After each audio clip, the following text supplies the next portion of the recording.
Haiku cinemas குறும்படங்கள் எடுக்கிறதுக்காக trial and error அப்படிங்கிற இந்த ப்ராசஸை பல டிரெக்டர்ஸ் முன்னாடி எல்லாம் ஃபாலோ பண்ணிட்டு வந்தாங்கன்னு சொல்லலாம். ட்ரையல் அண்ட் எரர்னா என்னன்னு பார்த்தீங்கன்னா, ஒரு ஃபீச்சர் ஃபிலிம் எடுக்கிறதுக்கு முன்னாடி அதனுடைய கருத்தை நம்மளால் விஷுவலி கம்யூனிகேட் பண்ண முடியுமா அப்படிங்கிறத தெரிஞ்சுக்கிறதுக்காக அந்த ஃபீச்சர் ஃபிலிமை பேஸ் பண்ணி ஷார்ட் ஃபிலிம்ஸ் எடுத்துகிட்டு வந்தாங்க. ஸோ இந்த ப்ராசஸ் தான் ட்ரையல் அண்ட் எரர். ஷார்ட் ஃபிலிம்ஸுடைய மிகப்பெரிய அட்வான்டேஜஸ் என்னன்னு பார்த்தீங்கன்னா, ஒரு கமர்ஷியல் மூவி மூலமாக நம்மளால் சொல்ல முடியாத ஒரு சில கருத்துக்களை ஷார்ட் ஃபிலிம்ஸ் மூலமாக நம்மளால் சொல்ல முடியும் அப்படிங்கிறது தான். ஸோ அப்படிப்பட்ட ஷார்ட் ஃபிலிம்ஸ் தான் இந்த வாரம் நம்ம ஹைக்கூ சினிமாஸ்ல பார்க்க போறோம். வாங்க நிகழ்ச்சிக்கு போகலாம். இன்னைக்கு நம்ம முதல்ல பார்க்க போற ஷார்ட் ஃபிலிம் என்னன்னு பாத்தீங்கன்னா சுப்பாரி. பேரு ரொம்ப வித்தியாசமா இருக்கு. கண்டிப்பா ஒரு வித்தியாசமான கருத்தை தான் டைரக்டர் சொல்ல வராருன்னு நினைக்கிறேன். ஸோ என்ன சொல்ல வராரு அப்படிங்கறத பார்த்து தெரிஞ்சுக்கலாம்.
இது என்னோட கதை.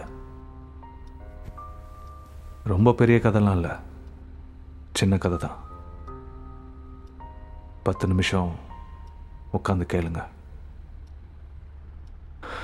ஏன்னா நான் டிசைட் பண்ணிட்டா ஒரு ஆளை கொல்ல மேக்ஸிமம் அவ்வளோ நேரம் தான் ஆகும். Yes, I'm a serial killer and I am good at it.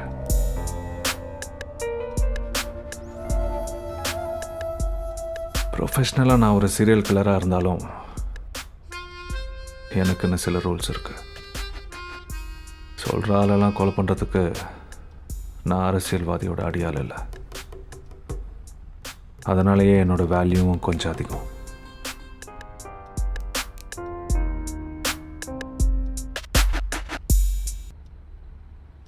வேல்யூன்னு பார்த்தீங்கன்னா ரிஸ்க் அதிகமாக இருந்தால் காசும் கொஞ்சம் அதிகம். அதனாலேயே நிறைய ரிஸ்க்கான வேலையை எடுத்து பண்ணுவேன். But money is not everything. I have certain professional ethics. என்னோட ரூல்ஸ்க்கெல்லாம் ஒத்து போனால் I am ready to accept any project.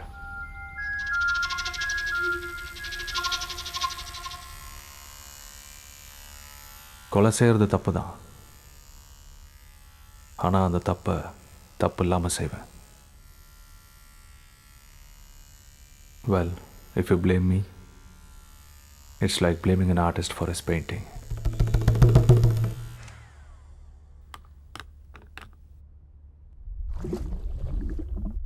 நீங்கள் நார்மலாக பார்க்குற படத்தில் வர மாதிரியான கில்லர் நான் கிடையாது. I'm something different.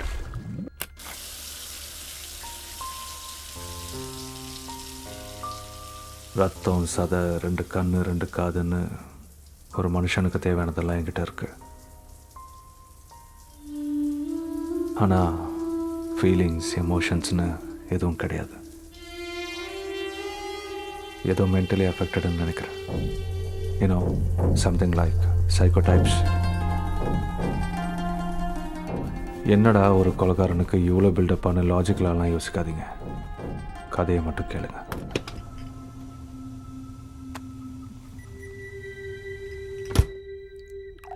என்னோட ரூல்ஸில் முக்கியமான ரூல்,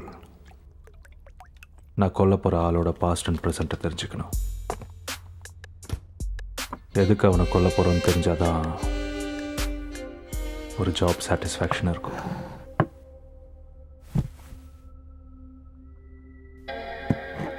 இன்னைக்கு நான் கொலை பண்ண போகிற ஆளோட பேர் ராகுல் தத்தா.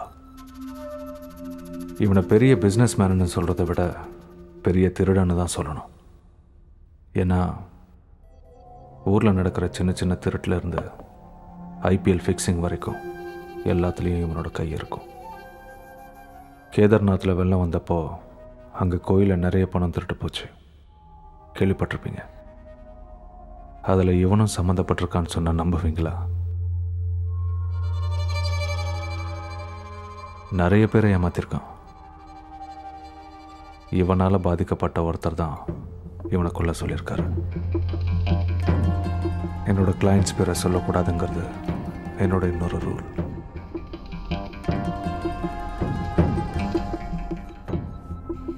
இனி இந்த கதையில் சொல்கிறதுக்கு ஒன்றும் இல்லை.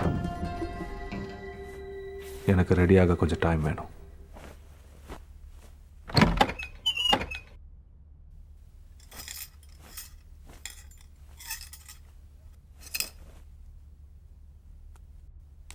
இது வரைக்கும் 27 கொலை பண்ணியிருக்கேன்.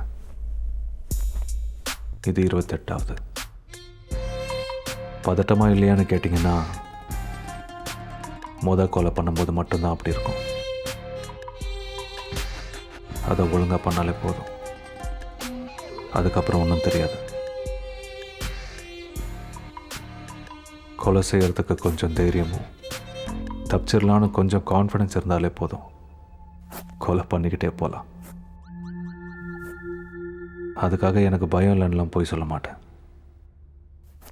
அடுத்தவன் உயிர் எடுக்க பயப்பட்டாதான் நம்ம உயிர் மேலே ஒரு பயம் வரும். அந்த பயம் இருந்தால் தான் பிளான் பண்ண வசதியாக இருக்கும். கேர்ஃபுல்லாக இருப்போம். ஒருத்தன் பிறக்கணுன்னா ஒரே வழி தான் இருக்கு, ஆனால் அவன் சாகணுன்னா 1000 வழி இருக்கு. ராகுல் தத்தா அவனோட ஆயுள் இன்னைக்கு முடிய போகுதுன்னு அவன் கனவுல கூட நினச்சி பார்த்துருக்க மாட்டான்.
யாரோ இது யாரோ தீரா விதிதானோ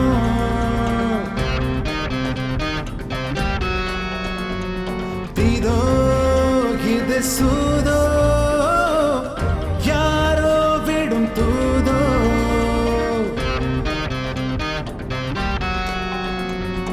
யாரோ இது யாரோ தீரா விதிதானோ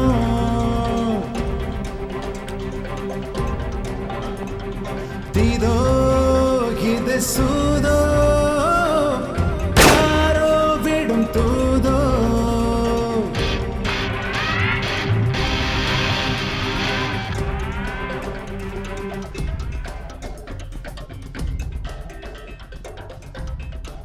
நான் தான் உங்ககிட்ட ஏற்கனவே சொன்னல, I'm good at it. தண்டிக்கும் அதிகாரி தடயமில்லாதவன் சூப்பாரி கண்டிப்பான் வெறியேறி அச்சமில்லாதவன் சூப்பாரி திசை மாறி வீசினாலே சுவாசத்திலே புயல் எதிர்வினைகள் தொடங்கினாலே கேள்வியிலே பதில். முன்னாடி எல்லாம் நமக்கு ஏற்படக்கூடிய மிகப்பெரிய தாக்கத்தை எழுத்துக்கள் மூலமாக தான் நம்ம பிறரோட பகிர்ந்துட்டு வந்தோம். பட் டிஜிட்டல் வேர்ல்டு வந்ததுக்கப்புறம் ஷார்ட் ஃபிலிம்ஸ் மூலமாக நம்ம பகிர்ந்துக்கிறோம்னு சொல்லலாம். அப்படிப்பட்ட இன்ட்ரெஸ்டிங்கான ஷார்ட் ஃபிலிம்ஸ் தான் நம்ம ஒவ்வொரு வாரமும் ஹைகோ சினிமாஸில் பார்த்துட்டு வரோம். உங்களுடைய குறும்படங்கள் பல கோடி மக்களுக்கு போய் சேர்றதுக்கான மிகப்பெரிய பிளாட்ஃபார்ம் தான் ஹைகோ சினிமாஸ். நீங்கள் உங்களுடைய ஷார்ட் ஃபிலிமை ஹைகோ சினிமாஸில் பார்க்கணும்னு நினச்சிங்கன்னா நீங்கள் செய்ய வேண்டியதெல்லாம் திரையில் தெரிகிற அட்ரஸுக்கு உங்களுடைய ஷார்ட் ஃபிலிமை டிவிடியாவோ இல்லை பென்ட்ரைவ் மூலமாகவோ எங்களுக்கு அனுப்பி வைங்க. உங்களுடைய ஷார்ட் ஃபிலிம்ஸை நாங்கள் திரையிடுவோம். ஸோ இதே மாதிரி உங்கள் எல்லாரையும் அடுத்த வாரம் சந்திக்கும் வரை உங்களிடமிருந்து விடைபெறுவது உங்கள் கண்மணி.